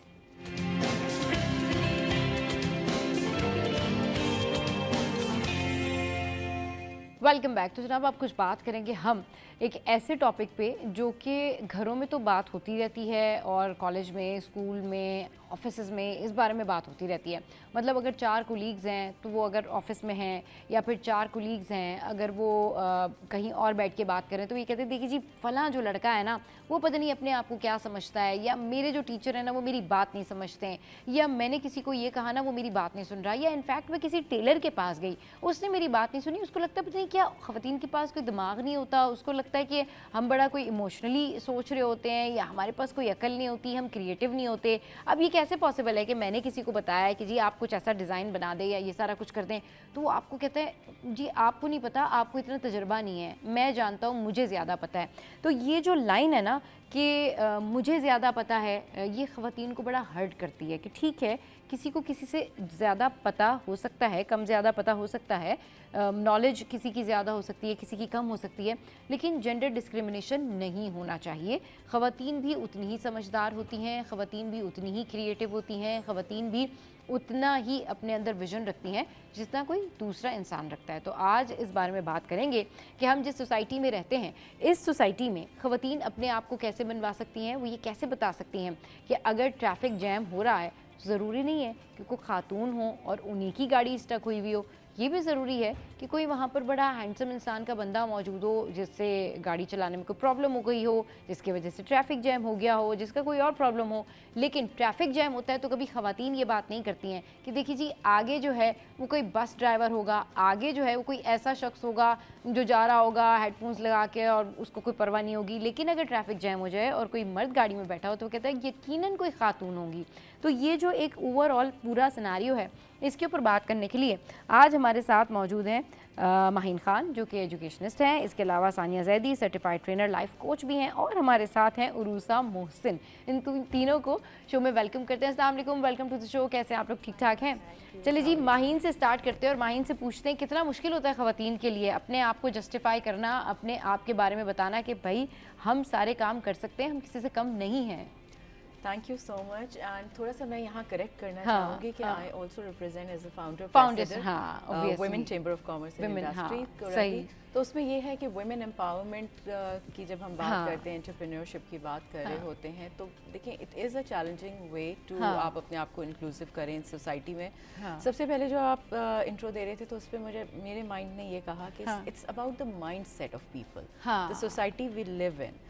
ये सारा माइंड का है और हमने इस चीज़ को चेंज करना है, इस कॉन्सेप्ट को चेंज करना है कि हम किसी से कम हैं, या ओवरऑल जो एक परसेप्शन बना हुआ है, and it starts from your home only. तो हम सब ने मिल के इस चीज़ को चेंज करना है। और when we talk about women entrepreneurship या एम्पावरमेंट, तो देखिए आपने अपने आप को अपॉर्चुनिटीज़ को क्रिएट करना है, आप भी किसी से कम नहीं है। When you talk about education, when you talk about your work professionalism, so क्योंकि हमारा एक कल्चरल बैरियर भी है, डिफरेंट सिनेरियो भी है, उस सिनेरियो को हमें देखते हुए चीज़ों को बेहतर करना है। बिल्कुल, उस सिनेरियो को देखते हुए चीज़ों को बेहतर करना है। अच्छा, जो कल्चर सिनेरियो की बात की है ना माहिन ने, ये बहुत ज़बरदस्त बात है, क्योंकि ये कल्चर की वजह से ना हम बहुत सारी चीज़ों को बर्दाश्त भी करते हैं और हम बहुत सारी चीज़ों पे सब्र भी करते हैं, लेकिन ऑब्वियसली करना भी चाहिए। लेकिन हम जब कोई आपके ऊपर अनलिमिटेडली ये बातें करना शुरू कर दे कि आपको नहीं पता या आप नहीं कर सकते, उस वक्त खातून को चाहिए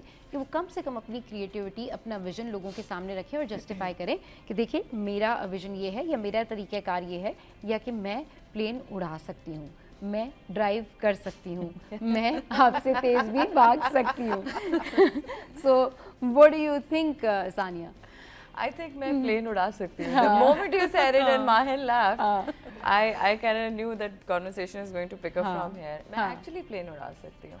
और मैं वही continue करूँगी जो माहिन ने कहा, mindset and also action speaks louder than words.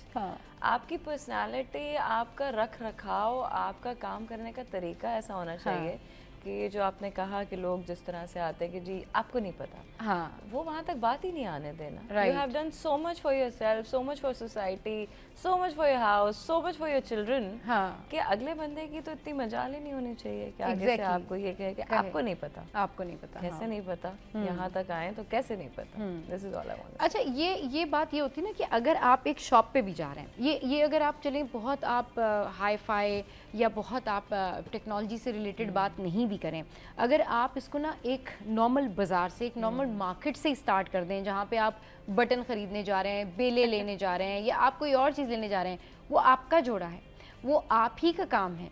लेकिन उसमें जो सजेशन है आपको, वो जो बेल वाले भाई आपको सजेशन देते हैं ना, ये चले जी एरोनॉटिकल इंजीनियर या प्लेन उड़ाना या दीगर काम करना, ये तो चले थोड़े से आगे की बात हो गई। ये आप देखें लोअर लेवल से, यानी कि ये मार्केट से ही आपको जो है ना वो सजेशन कोई दूसरा ही बंदा देगा, नहीं बाजी आपको नहीं पता। तो ये वाला जो जुमला है ना रूसा के बाजी आपको नहीं पता, ये कितना हर्टिंग हो जाता है समटाइम्स। शुरू से ही लड़कियों के साथ हो रहा है। जब बच्ची होती है तो उसको वालिद की परमिशन या भाई की परमिशन के बगैर तो इजाज़त ही नहीं है कि वो घर से कदम भी बाहर निकाले। और ये हम अपने माशरे में लगातार अब तक देख रहे हैं, जो हम कह भी रहे हैं कि बहुत अवेयरनेस आ गया, लेकिन उसके बावजूद भी हम काफ़ी इर्द गिर्द अपने माशरे में ये चीज़ पाते हैं कि ये औरतों को बला खुसूस जो है वो पहले किसी से इजाज़त लेनी पड़ती है, अगर तो शादीशुदा नहीं है तो वालिद से या फिर भाई से, उसके बाद शादी हो जाती है तो किससे, शौहर से। ठीक है, उसकी परमिशन के बगैर, इजाज़त के बगैर जो है वो कुछ काम भी शायद नहीं कर सकती। अब जो चीज़ें मैं देखती हूँ अपने इर्द गिर्द वो ये है कि औरत शायद कहीं ना कहीं इस तमाम चीज़ों में अपनी वैल्यू भूल गई है, और वो जो वैलिडेशन मिलती है उसको दूसरे से, वो वैलिडेशन सीख करके ही फिर वो कुछ कर पाती है। जैसे आपने अभी एक एग्जाम्पल दिया ना, मिसाल दी कि चले वो भाई ने बोला बाजी आप ये बेलनी वो वाली ले, ठीक है, क्यों, अब वो जो कहेगा उसी हिसाब से हम चलेंगे, क्योंकि हम औरतें या लड़कियां प्रोग्राम ही बचपन से ऐसे हुई हैं कि पहले उनकी भाई, प्रोग्रामिंग ही कुछ ऐसी बाप और फिर शौहर, और फिर उसके बाद बच्चे। एग्जैक्टली। तो वो एक पूरा लाइफ साइकिल जो है वो इसी तरह चलता रहता है। इसका क्या बेसिक हल है? सिंपल सा हल है, औरत जो है वो अपनी पहचान खुद बनाए, और डिपेंडेंट ना हो ना वालिद पे, ना शौहर पे, ना बेटे पे कि ये मुझे देंगे। सबसे देखें, सबसे बड़ी जो बुनियादी चीज़ है ना औरत को करने के लिए, वो ये है अपना लोहा बनवाने के लिए कि वो जो है पहले खुद इंडिपेंडेंट हो जाओ। इंडिपेंडेंट कोई गलत लफ्ज नहीं है, मर्द जो है ना इसको बहुत लेते हैं कि वो ऐसे घर में मतलब अब नहीं डालने। जैसे अभी आपने इंडिपेंडेंट का वर्ड यूज किया ना, इसका मतलब ये होगा कि पता नहीं औरत को कितनी आज़ादी देने की बात हो गई। नहीं, इंडिपेंडेंट आप कम से कम फाइनेंशियली इंडिपेंडेंट हो जाए। बेशक आप हर चीज में आप मशवरा करें अपने फैमिली से, हर चीज में आप उनसे पूछ के काम करें। हमारे माशरे में जो अब आजकल हम देख रहे हैं अपने इर्द गिर्द, फाइनेंशियल इंडिपेंडेंस बहुत जरूरी है औरत के लिए, बहुत जरूरी है, बिल्कुल, क्योंकि उसी ने आगे जनरेशन संभाली, उसी ने आगे बच्चों अच्छा, को यहाँ पर जो पालना, क्राइटेरिया है ना, अगर कोई खातून घर में बैठकर ट्यूशन पढ़ा रही हैं तो कोई प्रॉब्लम नहीं होगी, ठीक है जी, वो घर में बैठ के ट्यूशन पढ़ा रही हैं,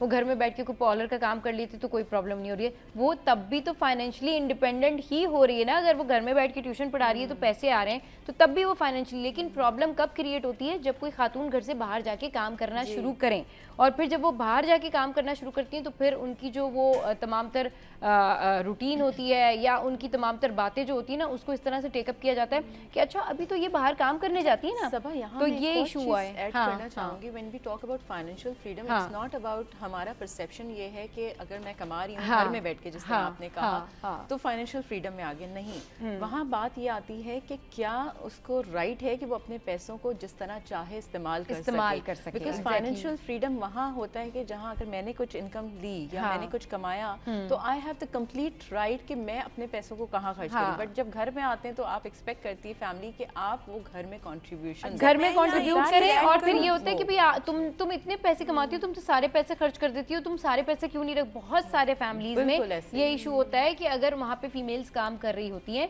तो वो उनसे प्रॉपर पूछते हैं कि भाई तुमने इतने पैसे अर्न किए, तुम्हारे पैसे कहाँ गए, तुम क्यों खर्च करी हो। अगर खुद भी कोई अर्न कर रहा है फिर भी अगर वो जवाब दे रही है खातून, तो मेरे ख्याल में फिर वो वहाँ पर जो है ना वो एक गैप आता है, या वहाँ पर उसके लिए सोचने वाला पॉइंट आता है कि भाई अगर मैं तो खुद भी अपने पैसे कमा रही हूँ और फिर भी मुझे जवाब देना पड़ता है, तो मेरे ख्याल में that's the main point two discuss. बिल्कुल बिल्कुल।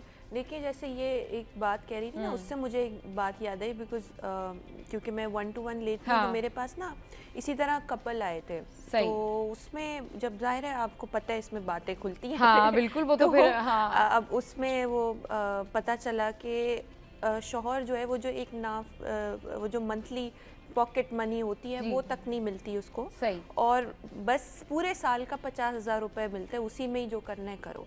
अब आप सोचें एक औरत जो घर पे अपने बच्चों को देख रही है, अपने शौहर को भी देख रही है, तमाम चीज़ों को, तमाम मामलात को, बच्चों को घर पे पढ़ा भी रही है, उसको इतना ज़्यादा कंट्रोल्ड इन्वायरमेंट में रखा हुआ है कि ना वो डिसीजन ले सकती है, ना उसको कोई फाइनेंसेस दिए हैं कि वो उन फाइनेंसेस से अपना इस्तेमाल, चलो ठीक है आप मुझे नहीं दे रहे, मैं आपको बता देती हूँ मुझे ये चाहिए आप ला दो, वो भी नहीं है। तो सबा हम लोग, मैं ये ऐसे तबके की बात नहीं कर रही कि लोअर तबके की, ये मैं ऐसी बात कर रही हूँ जैसे हम सब बैठे हैं, उस घराने की बात कर रही हूँ मैं आपसे। तो ये आज भी हो रहा है, मतलब हाँ, मतलब इस दौर में जब इंसान ये सोचता है कि जी लड़कियां बड़ी एम्पावर हैं, वो अपनी मर्जी से सारी चीज़ें करती हैं, और कोई ये सोचता भी नहीं होगा कि किसी फैमिली में किसी लड़की के ऊपर कोई पाबंदी भी होगी इस सेंस में कि वो अपना कमाए नहीं और वो अपनी मर्जी से अपनी ज़िंदगी नहीं गुजारे। भाई जो अपनी मर्जी से ज़िंदगी गुजारना होता है ना, वो भी लिमिटेशंस के अंदर ही होता है। कोई अगर कहता है ना कि खातून को इंडिपेंडेंट होना चाहिए, तो उसका मतलब ये नहीं होता और उसका कि वो इंडिपेंडेंट हो गई है तो उसके ऊपर कोई घर की रिस्पॉन्सिबिलिटी नहीं है, उसको किसी चीज़ का ख्याल नहीं है। नहीं, आपको अपनी लिमिटेशंस के अंदर ही रहकर ग्रो करना होता है और अपने बारे में बताना होता है कि भाई हम ये काम कर सकते हैं। अच्छा, आपकी फैमिली अगर अंडरस्टैंड कर भी जाए ना रूसा, तो उसमें समहाउ ये बहुत बड़ा इशू होता है कि जो बाहर के लोग हैं ना, वो आपकी बहुत लैग पुलिंग करते हैं इस हवाले से, अरे तुमने अपनी बेटी को किस जगह पर जो है ना वो भेज दिया, यहाँ तो लड़कियां काम नहीं करती, यहाँ तो ऐसा नहीं होता, ये भी बड़ा प्रॉब्लम होता है। बिल्कुल, लोग तो कहेंगे, लोगों का काम है कहना। And Urusa was talking about a couple, so don't you think it's a personal choice? Definitely personal, लेकिन अभी हम बात कर रहे हैं कि औरतों की इंडिपेंडेंसी पे, तो वो तो जरूरी है जाहिर करना। पर्सनल चॉइस तो अपनी जगह, पर्सनल चॉइसेस, लेकिन व्हाट विल यू से ऑन दैट कि ये जो पर्सनल चॉइसेस हैं, इसके ऊपर भी अगर बहुत सारे ओपिनियंस आपके ऊपर आ जाते हैं तो फिर वो पर्सनल चॉइस तो रहती नहीं है। वो तो आपको शैटर कर देगा, वो तो डिस्पर्स हो जाते हैं आपके थॉट्स ना, मतलब आप करें तो क्या करें, वो ये इशू आता है ना। आप जब तक इन्फ्लुएंस रहेंगे ना सबा लोगों की, इवन अपनी इमीडिएट फैमिली के भी आप इन्फ्लुएंस रहेंगे, आप अपना डिसीजन नहीं ले सकते। हम बहुत डरते हैं, हमारे अब देखें हमारे आगे भी औलादें हैं ना, बेटे भी होते हैं, बेटियां भी होती हैं, हम बहुत डरते हैं अपनी औलादों को उनका एक अपना वर्जन ग्रो करते हुए देखते हुए, क्योंकि हमारे माइंडसेट में हमारी औलादों का एक वर्जन है, मेरा बच्चा ऐसा होगा या मेरी बच्ची ऐसी होगी, वो पहले से माइंडसेट होता है। वो चीज़ ग्रो नहीं कर रही होती, तो जाहिर है हर ज़माने के लिहाज से, टेक्नोलॉजी के लिहाज से, सोशल उसके लिहाज से चीज़ें चेंज होती है। सही, जब हमारी औलादें अपना वर्जन जो हमारे दिमाग में वैसा ग्रो नहीं करती, हम डर जाते हैं। हम डर जाते हैं तो फिर हम उनकी शादियाँ या उनकी ऐसी कंट्रोल एनवायरनमेंट में उनको रखना शुरू कर देते हैं। These are generational traumas. These are generational traumas that are being passed. बिल्कुल है। अच्छा, ये जो जनरेशन ट्रॉमास की बात करी ना, ये बिल्कुल ठीक बात करी, क्योंकि आप देखें कि अगर हम लोग अपनी नानी की बात करें तो वो भी उसी एक तरह के मेंटल ट्रॉमा में थी कि जी हमारे फैमिली में ऐसे होता है या बच्चों को ऐसे होता है। अब जैसे मैंने आपको सब अभी ये बात बताई ना, तो उसमें क्या था कि जो शौहर थे वो ये कहते थे मेरी वालिदा ने भी इसी तरह ही अपनी जिंदगी गुजारी है। हाँ, तो इसीलिए मैं अपनी बीवी को भी बहुत रिस्ट्रिक्ट करूंगा। किसी एक ह्यूमन बीइंग को दूसरे की लाइफ के साथ में कंपेयर नहीं कर सकते ना। वहीं आपकी लाइफ डिफरेंट है, आपकी लाइफ डिफरेंट है और आपकी भी लाइफ डिफरेंट है, तो हम सब मुख्तलिफ जिंदगियां जी रहे होते हैं। उसमें अगर कोई तीसरा बंदा आके ये कहे कि जी देखें उरूसा जैसे कर रही है आपको वैसे करना चाहिए, या सानिया ने जो कहा है आपको उस तरीके से चलना चाहिए, या माहीन जैसे करती हैं तो वैसे करना चाहिए, तो ये हो नहीं सकता। क्योंकि हर इंसान, हर खातून, हर मर्द, हर कोई, उसकी अपनी लाइफ, उसकी अपनी लाइफ स्टोरी, उसका बैकग्राउंड, उसकी पढ़ाई, उसकी एजुकेशन, उसका ग्रो अप सब मुख्तलिफ होता है। तो आप ख़वातीन को एक ही नज़र से नहीं देख सकते, इस सेंस में कि भाई आप उनको जज नहीं कर सकते कि वो भाई ये काम कर सकती है नहीं कर सकती है, वो इतनी काबिल है या वो इतनी काबिल नहीं है। Sama, it's not about only women. It's about every individual. Every individual has different बिल्कुल इसको इस तरह से भी हम capabilities, skill sets और सारा कुछ है। और जब हम ख़वातीन की बात कर रहे हैं, जब वहीं से मैं शुरू करूँगी फाइनेंशियल फ्रीडम को एम्पावरमेंट में। सो ये चीज़ जो है ना, हालात कभी बता के नहीं आते। व्हेन हम एम्पावरमेंट या अपने पाँव पे खड़े होने के लिए बात जब करते हैं, ख़वातीन को सब, हर खातून को पता होना चाहिए कि वो मैनेज कर सकते। अब हमारे क्लोज सर्कल में हम अचानक देखते थे कि किसी हस्बैंड की एकदम अचानक डेथ हो गई and they were too well off, मगर हालात बता के नहीं आए। उनकी वाइफ कभी बाहर निकली नहीं, मदर एज एन हमारे बच्चों के सर्कल में ही मदर है, she hasn't ever stepped out. उसको बैंकिंग का नहीं पता, उसको चीज़ों का नहीं पता, and it was a trauma for her. तो उस सिनेरियो को देखते हुए हर इंसान को, हर खातून को पता होना चाहिए कि आपने बैंकिंग कैसे करनी है, आपने घर के बाहर क्या जाना है, कौन सी चीज़ कहाँ है। अब जब जो स्पाउस हैं या पार्टनर्स हैं वो ख़वातीन को वो वैल्यू नहीं देते और हर चीज़ में प्रोटेक्टिव एनवायरनमेंट में घर में रखते हैं कि इनको बाहर का नहीं पता होना चाहिए, बस बच्चों को देखें, चीज़ों को देखें, किटी पार्टीज़ में जाएं, मतलब उनके लिए एक बड़ा सरप्राइज होता है कि anything can happen, ups and downs आते हैं लाइफ में। ने बहुत अच्छी बात की है कि ख़वातीन को इतना ज़्यादा जब आप प्रोटेक्टिव एनवायरनमेंट देते हैं तो उनके पास से वो नॉलेज नहीं रहती जो उनको बेसिक नॉलेज मिलनी चाहिए। कोई सिचुएशन आती है तो हैंडल ही नहीं कर सकती, कोई हार्ड टाइम आ जाए तो आप कैसे बैंक जाएंगे, आपको क्या पता कि किस तरीके से जो है चीजें विड्रॉ करनी है, प्रॉपर्टी का क्या होगा, आपको वो डिसीजन मेकिंग नहीं आती। तो मुझे ऐसा लगता है कि देखिए हर वालिद को, हर स्पाउस को अपने घर की ख़वातीन को वो नॉलेज देनी चाहिए, वो प्लेटफॉर्म देना चाहिए जहाँ उनको एक एक्सपोजर मिले, और एक्सपोजर के बाद भले वो जॉब करें ना करें, वो बिजनेस में पार्टिसिपेशन ले ना लें, मगर उसको एक एनवायरनमेंट से, कहते हैं ना, आपको टेस्ट ज़रूर करवाना बिल्कुल चाहिए। वो एक्सपीरियंस ना आपने ज़रूर करना चाहिए घर में भी। चाहे आपका कुलीग हो ना तो आप उसको भी ये मशवरा दिया करें कि भाई सीखें, समझें, सुने, क्योंकि ये आपके काम आएगा। इल्म कभी ज़ाया नहीं होता, कोई स्किल कभी ज़ाया नहीं होती। तो अगर कोई ये सोचता ना कि जी ठीक है मैं ये जान के क्या करूँगी कि बैंकिंग सेक्टर में क्या होता है, या मैं ये जान के क्या करूँगी कि जी फैशन वर्ल्ड में क्या हो रहा है, या मैं ये जान के क्या करूँगी कि भाई बिज़नेस जो क्लब्स हैं वो कैसे चलते हैं, मुझे तो ये देखना है ना कि भाई मुझे यूट्यूब पे रेसिपी देखनी है। नहीं, ये सब चीज़ें जानकर आपका फ़ायदा ही होगा। कभी कभी ये चीज़ें आपके बहुत काम आती हैं, आपके बच्चों के काम आ सकती हैं, आपके भाई के काम आ सकती हैं, आपकी किसी बहन के काम आ सकती हैं। खुदा ना खास्ता आपके ऊपर कोई बुरा वक्त ना भी हो, लेकिन आपके किसी दोस्त के ऊपर ऐसी प्रॉब्लम है, आप उसे गाइड कर सकती हैं। तो इल्म बांटने से बढ़ता है, स्किल्स बांटने से बढ़ती हैं, और जितना आप स्किलफुल होंगी ये आपके लिए बड़ा अच्छा है। इसका मतलब ये नहीं कि कोई आपके घर में कोई आपको प्रेशराइज कर रहा है, या कोई आपके पास कोई पैसों की कमी आ गई तो कोई आपको ये समझेगा कि जॉब कर रही है तो पैसों की वजह से। इंसान अपने पीस ऑफ माइंड के लिए भी बहुत सारी चीज़ें करता है। उस पर मज़ीद भी बात करेंगे, लेकिन छोटे से ब्रेक के बाद हमारे साथ रहिए।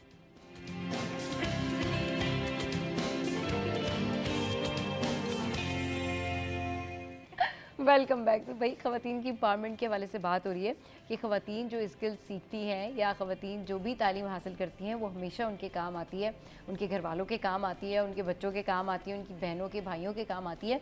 मगर यूजुअली कुछ फैमिलीज़ ऐसी होती हैं या कुछ लोगों का माइंड सेट ऐसे होता है कि अगर ख़वातीन ऑफिस में भी काम कर रही हैं तो सानिया ये होता है कि अगर वो ऑफिस में भी काम कर रही है और उन्होंने ऑफिस में भी अपना कोई कॉन्सेप्ट बताया ना कि भाई ऐसे नहीं तो ऐसे कर लें, तो उनको 2-3 लोग ना ऐसे घूर के देखते हैं, फिर आपस में एक दूसरे को घूर के देखते हैं कि अच्छा ये हमें बताएंगी। तो ऐसा क्यों होता है? हालांकि वो ख़वातीन मतलब पढ़ी लिखी होती हैं, मास्टर्स होती हैं, क्वालिफाइड होती हैं, लेकिन फिर भी एक जो एक मैनली लुक होती है ना वो होती है कि अच्छा मतलब ट्रस्ट करने में इतना टाइम क्यों लग जाता है। दिस बेसिकली देखें कल्चरल माइंडसेट है ना हमारा, एक अपब्रिंगिंग, आपने शो वहीं से शुरू किया कि हमारी अपब्रिंगिंग इस तरह से हुई है। वो माइंडसेट ही यही है कि सेकंड इन प्लेस। अब आप मेडिकल उठा लें, सबसे ज़्यादा स्टूडेंट्स मेडिकल के आपको ख़वातीन मिलेंगे, इंजीनियरिंग में उठा लें सारी ख़वातीन हैं, अभी आप NID चले जाएं, कहीं चले जाएं। सो बेसिकली ये माइंडसेट है, ये ग्रोथ माइंडसेट नहीं है कि जी हमारी ख़वातीन। अच्छा by the way it's not only here, west में भी यही कल्चर है। हाँ वहाँ पे भी मैं यही ना कि ओवरऑल थोड़ा सा है dominant and assertive, you are bossy as a woman. आप यहाँ उठा लें, यूनिलीवर की CEO खातून रह चुकी है, शेल की CEO खातून रह चुकी है, बड़ी बड़ी कंपनियां आप उठा लें, सबकी CEOs, पेप्सी की अभी इंडिया मतलब हर जगह आप देख लो खवातीन है।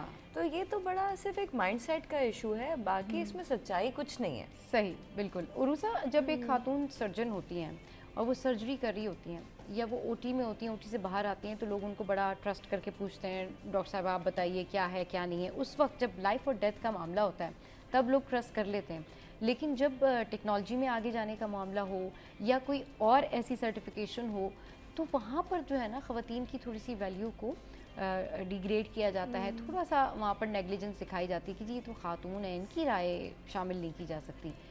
तो जब इस पे इस किस्म का मामला होता है जहाँ पे डॉक्टर जो हैं वो औरत हैं और वो निकल के लाइफ एंड डेथ की सिचुएशन है, तो वहाँ चॉइस नहीं होती उनके पास।